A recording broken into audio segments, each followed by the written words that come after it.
Dilansir dari minanews.net. Menurut klaim Yahudi, ada peninggalan kuil sinagog Solomon Nabi Sulaiman yang mereka anggap sebagai lambang kekuatan.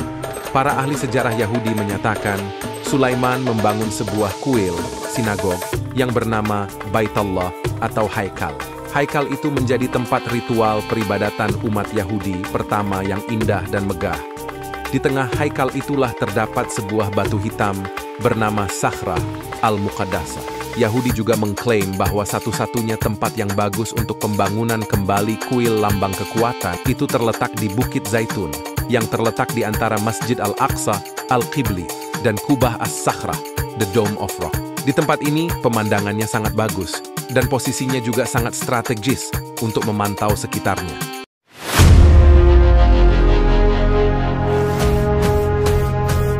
Padahal, jika dirunut ke belakang, Masjid Al-Aqsa adalah masjid tempat beribadah kepada Allah.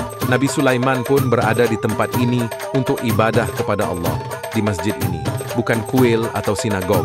Di samping itu, Masjid Al-Aqsa adalah masjid kedua yang dibangun di muka bumi ini setelah Masjidil Haram di Makkah, seperti dinyatakan Nabi Muhammad SAW. Tidak ada satu bentuk tempat ibadah pun yang ada di muka bumi ini saat Masjid Al-Haram dan Masjid Al-Aqsa dibangun. Sebagian ulama ahli tarikh berpendapat bangunan dasar Masjid Al-Aqsa dibangun oleh para malaikat atau oleh Nabi Adam. Bangunan awal Al-Aqsa tersebut dibangun 40 tahun setelah bangunan dasar Masjidil Haram diletakkan. Seperti disebutkan Nabi Muhammad SAW dalam Sahih Muslim yang diriwayatkan dari Abu Dzar Al-Ghifari radhiyallahu anhu. Ya Rasulullah, ayyu masjidin wudi'a fil ardi awwal? Qala al-masjidul haram. قلت ثم أي؟ قال ثم المسجد الأقصى. قال أبو معاوية يعني بيت المقدس. قال قلت كم بينهما؟ قال 40 سنة. Artinya, wahai Rasulullah, masjid, apakah yang pertama diletakkan oleh Allah di muka bumi? Beliau bersabda, Al-Masjid Al-Haram. Abu Dzar bertanya lagi, kemudian apa? Beliau bersabda, kemudian Al-Masjid Al-Aqsa. Berkata Abu Muawiyah, yakni Baitul Maqdis. Abu Dzar bertanya lagi, berapa lama antara keduanya? Beliau menjawab, 40 tahun. Hadits riwayat Ahmad dari Abu Dzar. Saat banjir besar melanda pada masa Nabi Nuh, konon masih dijumpai sisa-sisa bangunan Masjid Al-Aqsa tersebut, menurut catatan Islam Story. Sebagian penulis sejarah kuno menyatakan bahwa Nabi Ibrahim telah memperbaharui pembangunan Masjid Al-Aqsa dan menetapkannya sebagai masjid untuk beribadah kepada Allah bagi dirinya, anak keturunannya, dan orang-orang yang beriman kepadanya. Nabi Ibrahim asalnya dari daerah Ur, selatan Babilonia, dan mendapat perintah dari Allah untuk berhijrah dari penindasan Raja Namrud ke negeri yang diberkahi, yakni Palestina. Allah mengabadikannya di dalam ayat, وَنَجَّيْنَاهُ وَلُوطًا إِلَى الْأَرْضِ الَّتِي بَارَكْنَا فِيهَا لِلْعَالَمِينَ. Artinya, dan kami selamatkan dia, Ibrahim, dan Lut ke sebuah negeri yang telah kami berkahi untuk seluruh alam. Quran Surah Al-Anbiya ayat 71. Pada waktu Nabi Ibrahim dan Nabi Lut datang ke Palestina, Palestina telah didiami oleh bangsa Kan'an yang telah memiliki peradaban yang tinggi, khususnya di bidang pertanian dan perdagangan.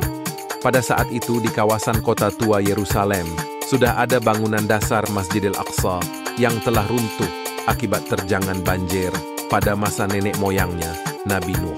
Nabi Ibrahim merupakan keturunan ke-9 dari Nabi Nuh. Nabi Ibrahim kemudian merenovasi Masjidil Aqsa tersebut yang seterusnya dilanjutkan oleh para nabi keturunannya, terutama yang tercatat adalah Nabi Yakub bin Ishak bin Ibrahim.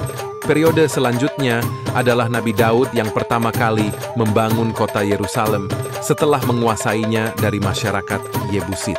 Nabi Daud lalu mengembangkan dan menjadikan Yerusalem sebagai ibu kota kerajaannya.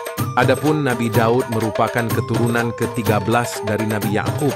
Tahta kerajaan Nabi Daud lalu digantikan putranya, Nabi Sulaiman. Di kota tua Yerusalem inilah Nabi Sulaiman membangun kembali bangunan Masjid Al-Aqsa lengkap dengan singgasananya.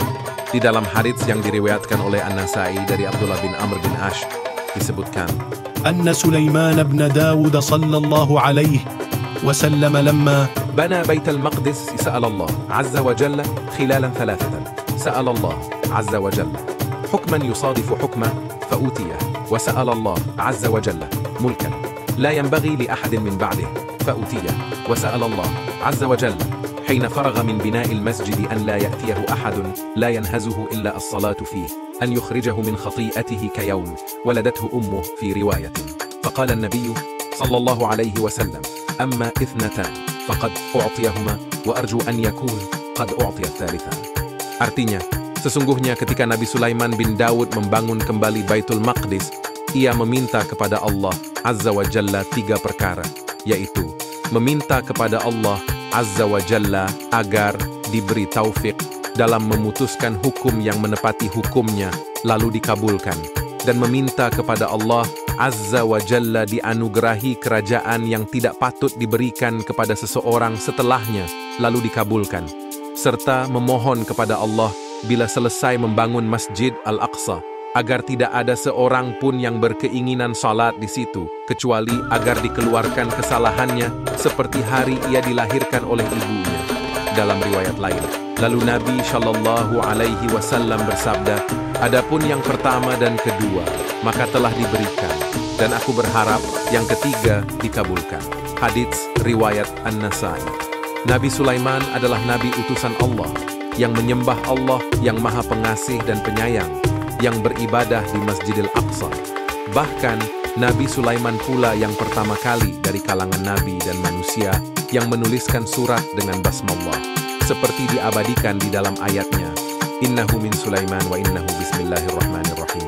Artinya, sesungguhnya surat itu dari Sulaiman dan sesungguhnya isinya dengan menyebut nama Allah yang Maha Pemurah lagi Maha Penyayang. Quran Surah An-Naml ayat 30. Begitulah kaitan Nabi Sulaiman dengan Masjidil Aqsa Al-Mubarak. Wallahu a'lam bisyawab.